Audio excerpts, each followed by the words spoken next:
Money for Life is about retiring with confidence.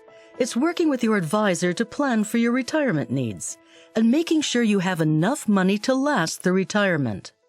For as long as you're retired, you know you'll always have basic living expenses to cover, like food, housing, utilities, and so on.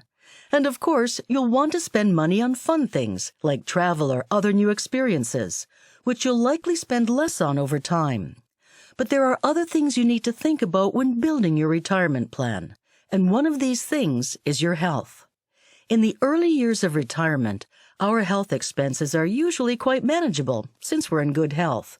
But as time goes on, our health changes, and we gradually begin to spend more on our medical, physical, and personal care needs. In fact, we'll typically move through what is commonly called the 5 stages of care. We enter retirement in the independent stage.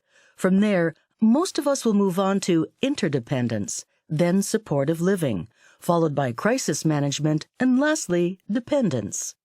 The level of health care and personal assistance you'll need, and the cost to meet these needs, will increase with each stage. Let's take a closer look at how and why.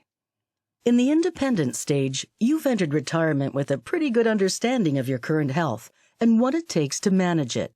Your health needs at this point, like paying for existing medications and therapies, will be part of your basic living expenses. And now that you have more time on your hands, your goal may be to maintain or improve your health, so you can spend more time doing the things you really want to do. Making choices, like hiring a house cleaner, or spending more on wellness activities, like joining the club or gym, will be part of your lifestyle expenses. As time goes on, you'll gradually move to the interdependent stage.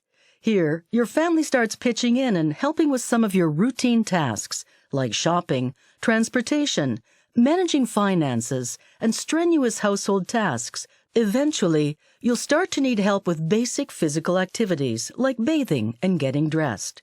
New health issues also means more spending on things like medication and medical equipment. Most people rely on their spouse and family to do what they can, and many will hire in-home personal care workers to lend an extra hand, especially if family members don't live nearby, because these become harder to manage on your own. And while government programs might help with some of these costs, not everything is covered.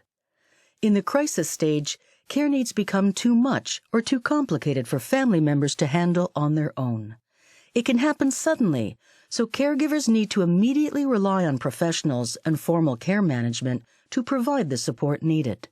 Keep in mind, a crisis can happen at any point in retirement if you have a serious accident or illness.